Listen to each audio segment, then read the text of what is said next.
আল্লাহ বলেন ইয়াউমা ইউকশাফু আন সাকিন ওয়া ইউদআউনা ইলা সুজুদি ফালা ইস্তাতিউন। সেদিন আল্লাহ তাআলা তার পায়ের গোছা উন্মুক্ত করবেন। অনেকে বলে হুজুর আল্লাহরও পা আছে? আছে, আল্লাহ তাআলারও পা আছে, কিন্তু এই পাটা কেমন এটা আমরা জানি না, আমাদের পায়ের মতো না। লাইসা কামিসলিহি শাই, কোনো কিছু তার মতো নয়। তো তিনি কার মতো? উত্তর হচ্ছে তিনি তার মতো। সুবহানাল্লাহ পড়বেন না? লাইসা কামিসলিহি শাই, তার মতো কিছু নাই। তো তিনি কার মতো? তিনি তার মতো। ওয়ালাম ইয়াকুল্লাহু কুফুয়ান আহাদ, তার মতো, তার সমকক্ষ কোনো কিছু নাই, তিনি তার মতো। সেদিন আল্লাহ তাআলা তার পবিত্র পায়ের গোছা, পায়ের নলা উন্মুক্ত করবেন এবং আদেশ করবেন সেজদা দাও। আমরা সবাই আল্লাহু আকবার বলে সেজদায় লুটিয়ে পড়ব। কিন্তু যারা দুনিয়ায় সেজদা দেয় নাই, লোক দেখানো সেজদা দিয়েছে, ফালা ইয়াস্তাতিউন, আল্লাহ তাআলা তাদের পিঠটা লোহার মতো, রডের মতো শক্ত করে দিবেন। সিজদা দেওয়া তো দূর কি বাত, ওরা পিঠটাই বাঁকা করতে পারবে না। আমরা দুনিয়াতে যেমনি আল্লাহ তাআলাকে সেজদা দিয়েছি, সেদিনও যেন আল্লাহ তাআলাকে এভাবে সেজদা দিতে পারে। আল্লাহ তুমি তৌফিক দাও। আল্লাহুম্মা জাআলনা মিনহুম, আওয়াজ করে পড়ুন আমিন। এবার আমরা একটু হাদিসের দিকে চোখ বোলাই যে হাদিস কি বলে। হাদিসে কুদসিতে এসেছে, আল্লাহ রাব্বুল ইজ্জা ওয়াল জালাল বলেন, ওয়ামা ইয়াজালু আবদি ইয়াতাকাররাবু ইলাইয়া বিন-নওয়াফিল, আমার বান্দা যদি আমার কাছে আসতে চায় তাহলে সে যেন বেশি বেশি নফল ইবাদত করে। নফল ইবাদতের মধ্য দিয়ে সে আমার কাছে আসতে থাকে। যত বেশি নফল ইবাদত করবে আমার কাছে আসবে। হাত্তা উহিব্বাহু, এক পর্যায়ে এমন হবে যে আমি আল্লাহ তাকে ভালোবাসতে শুরু করে দেব। তার মর্তবা এত উপরে উঠে যাবে, কুনতু সামাআহুল্লাযী ইয়াসমাউ বিহা, তখন সে কান দিয়ে যখন শুনবে তার নিজ কানে শোনে না, সে আমি আল্লাহর কানে শোনে। হাত দিয়ে কিছু ধরলে সে আল্লাহর হাতে ধরে। চোখ দিয়ে দৃষ্টি করলে সে নিজ চোখে দেখে না, সে আল্লাহর চোখে দেখে। পড়েন সুবহানাল্লাহ। তাহলে কোরআন বলল সেজদা, আর হাদিস বলল নফল ইবাদত। যে যত বেশি নফল করে সে আল্লাহর কাছে যায়, যে যত বেশি নফল ইবাদত করে সে আল্লাহর প্রিয় ভাজন হয়ে ওঠে, আল্লাহর নৈকট্যপ্রাপ্ত বান্দা হয়ে ওঠে। এবং হাদিসে এসছে, বিষ্ণু ইসলাম বলেন, আমাদের ফরজ নামাজে যদি কারো ঘাটতি হয়, আমাদের অনেকের এমন হবে যে ফরজ নামাজ পড়ে নাই অলসতা করে, তখন আল্লাহ ফেরেশতাদেরকে বলবেন কি অবস্থা আমার বান্দার? বলবে আল্লাহ অনেক ফরজ নামাজের তো ঘাটতি দেখা যাচ্ছে। তখন আল্লাহ বলবে উনদুরু হাল্লি আবদি মিন তাতাওয়ু, ফরজে যদি ঘাটতি থাকে দেখো তো আমার বান্দার কিছু নফল নামাজ আছে কিনা। ফেরেশতারা এবার খুঁজে দেখবে, হ্যাঁ এই বান্দার অনেক নফল নামাজ আছে। তখন আল্লাহ বলবে ঠিক আছে, এই নফল গুলোরে ফরজের ভেতরে ঢুকায়া মেকআপ করে দাও। তাহলে বলেন নফল ইবাদতের দরকার আছে না নাই? কিয়ামতের দিন ফরজ নামাজে ঘাটতি থাকলে নফল নামাজগুলো সেখানে সাবস্টিটিউট করে আল্লাহ তাআলা আমাদেরকে বাঁচাবেন। এজন্য আমরা যেন নফল করি। ফরজ তো করতেই হবে, এটা তো কম্পালসরি, অবলিগেটরি, আল্লাহর মাইট থেকে বাঁচার জন্য করতেই হবে। কিন্তু আল্লাহর প্রিয় হইতে হইলে নফল ইবাদত করতে হবে। ওটাকে বলে অপশনাল, ওটা হচ্ছে ওভারটাইম। আপনারা ভালো বুঝবেন, এটা কি বলে? ওভারটাইম। ওভারটাইমের বেতন কিন্তু মূল বেতনেরও বেশি, বেসিকের চেয়ে বেশি। বেসিকে যদি পার আওয়ার 20 রিঙ্গিট হয়, তো ওভারটাইমে পার আওয়ার কত? 30 রিঙ্গিট, 40 রিঙ্গিট, ঠিক কিনা? তো এই জন্য নফল গুলোকে যেন আমরা ছোট মনে না করি প্রিয় ভাইরা। তাহলে আমরা ফর্মুলা পেয়ে গেলাম, আল্লাহ তাআলার প্রিয় হতে চাইলে দুটি কাজ, কোরআন বলে সেজদায় লুটিয়ে পড়ো, আর হাদিস বলে বেশি বেশি নফল ইবাদত করো। আমরা কি করতে পারি, কি কি নফল ইবাদত করে আল্লাহ তাআলার প্রিয় হতে পারি, আমি দুই একটি আপনাদের সাথে শেয়ার করবো ইনশাআল্লাহ। এক নাম্বার যে নফল ইবাদতটি করে আমরা আল্লাহ তাআলার প্রিয় হতে পারি সেটা হচ্ছে তিলাওয়াতুল কোরআন। আল্লাহর কোরআনের তেলাওয়াত, এটা আল্লাহর বাণী। কোরআন তেলাওয়াত মানে আল্লাহর সাথে কথা বলা। ইনদামা তাতলুল কোরআন কাআন্নামা আনতা তুনাজি মা রাব্বিক, যখন আপনি কোরআন তেলাওয়াত করেন কাইন্ড অফ আপনি আল্লাহর সাথে মুনাজাত করেন, মানে একান্ত আলাপন করেন, আলাপচারিতা করেন। বিষ্ণু ইসলাম বলেছেন আফদলুল ইবাদাতি কিরাআতুল কোরআন, নফল ইবাদতের যত লিস্ট আছে এর মধ্যে সবচেয়ে শ্রেষ্ঠ হচ্ছে আল্লাহর কোরআন তেলাওয়াত করা। ধীরস্থির ভাবে, তাড়াহুড়ো করা যাবে, প্রতিটা আয়াত শেষে থামতে হবে।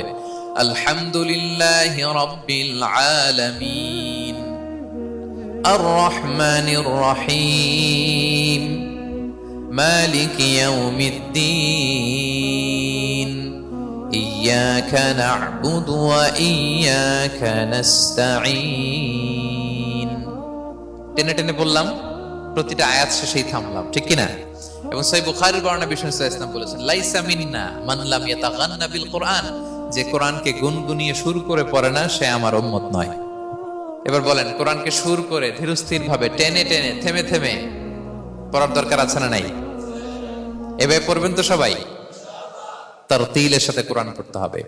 আমরা যেন কোরআন তেলাওয়াত করি প্রতিদিন। ফজরের পরে কোরআন তেলাওয়াত করতে হবে। ফজরের পরের মুমিনের ওয়াজিফা বা রুটিন হবে রিসাইটেশন অফ দ্য হোলি কোরআন। আপনারা পড়েন তো ফজরের পরে? হ্যাঁ, একজন বলছে ইনশাআল্লাহ। বাকিরা? নাউজুবিল্লাহ। বাকিরা কি? সবাই একসাথে পড়ুন ইনশাআল্লাহ।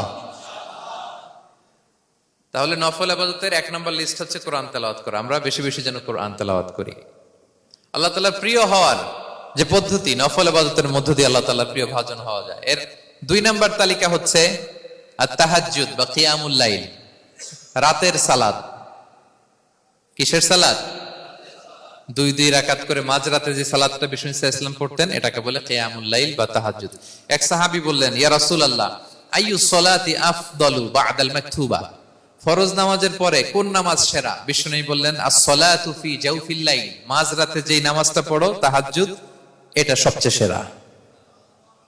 ফরজ সালাতের পরে সবচাইতে শ্রেষ্ঠ সালাত হচ্ছে তাহাজ্জুদের সালাত।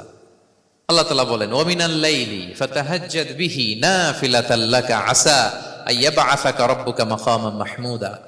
নবী হে, রাতের কিছু অংশে আপনি তাহাজ্জুদের সালাত পড়ুন, এটা আপনার জন্য অতিরিক্ত একটা ফরজ। এটা বিষ্ণু সাল্লাল্লাহু আলাইহি ওয়াসাল্লামের জন্য ফরজ ছিল, অতিরিক্ত ফরজ, নাফিলাতান লাক। এবং আসা আইয়াবআসাকা রাব্বুকা মাকামান মাহমুদা, আশা করা যায় এর কারণে আল্লাহ তাআলা আপনাকে মাকামে মাহমুদে উত্তীর্ণ করবেন। মাকামে মাহমুদ হচ্ছে এমন একটা স্পেশাল জায়গা, একটা মাকাম, যেই জায়গায় দাঁড়িয়ে বিষ্ণু সাল্লাল্লাহু আলাইহি ওয়াসাল্লাম আমাদের জন্য সুপারিশ করবেন। মাকামে মাহমুদে দাঁড়িয়ে বিষ্ণু সাল্লাল্লাহু আলাইহি ওয়াসাল্লাম আমাদের জন্য সুপারিশ করবেন। তাই আমরাও যারা তাহাজ্জুদের সালাত আদায় করব, আমাদেরকে এরকম মাকামে মাহমুদ মানে সুউচ্চ মর্যাদার আসনে আল্লাহ তাআলা নিয়ে যাবেন। যারাই তাহাজ্জুদ পড়ে তাদের মর্যাদা বাড়িয়ে দেয় কে? এই নামাজটাকে আল্লাহ এত পছন্দ করেন কেন? এর কারণ, এটা এমন সময় পড়া হয় যে সময় দুনিয়ার সবাই ঘুমায়। দুনিয়ার সবাই কি করে? নিঝুম নিস্তব্ধ রাত, আপনি উঠে ওযু করে নামাজ পড়তেছেন, তখন আপনি ঘুমান না, আপনি তখন আল্লাহর রঙে রঙিন হতে চান, কারণ আল্লাহও ঘুমায় না। সুবহানাল্লাহ পড়েন। আল্লাহ বলে, লা তাখুযুহু সিনাতু ওয়ালা নাওম, never the sleep nor the slumber overtakes me. আমি আল্লাহর ঘুম তো আসে না, ঘুমের আগে যে তন্দ্রা আসে ওইটাও আসে না। আরবিতে স্বাভাবিক ঘুমকে বলে নাওম। আওয়াজ করে বলেন তো, ঘুমের আরবি কি? নাওম। আর ঘুমের আগে যে একটা ডোজি ডোজি ভাব আসে, ঝিমুনি আসে, এটাকে বলে সিনা। এটার কি বলে? আল্লাহ বলে, লা তাখুযুহু সিনাতু ওয়ালা নাওম, আমি আল্লাহর ঘুম নাই, ঘুমের আগে যে তন্দ্রা আসে ওইটাও নাই। তো আপনি ওই টাইমে আল্লাহর রঙে রঙিন হতে চান, আল্লাহ ঘুমায় না, তো আপনিও ঘুমান না।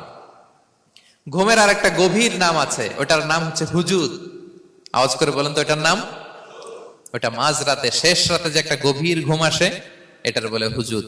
দেখবেন যে শেষ রাতে একটা এমন মজার ঘুম আসে, কম্বলটা টেনে টেনে এসিটা ছেড়ে দিয়ে আরেকটু ঘুমাইতে মনে চায়, আরেকটু আরেকটু আরেকটু ঘুমাই, এরকম একটা ঘুম আছে না? আরামের ঘুম। তো এই আরামের মাঝরাতের গভীর ডিপ স্লিপিং, ওইটারে আরবিতে বলে হুজুদ। ওইটারে আরবিতে কি বলে?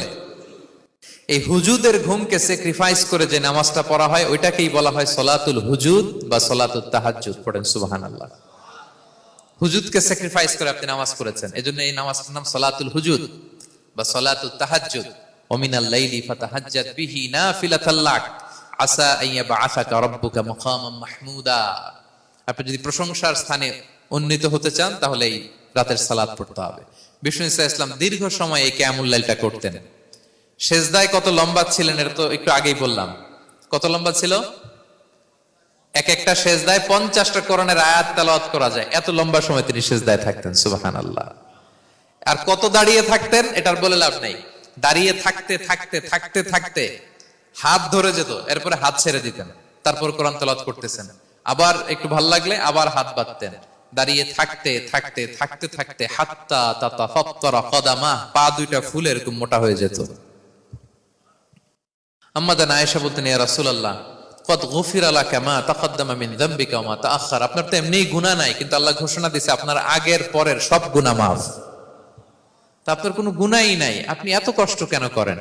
বিষ্ণু বলেন, ইয়া আয়েশা আফালা আকুনা আবদান শাকুরা।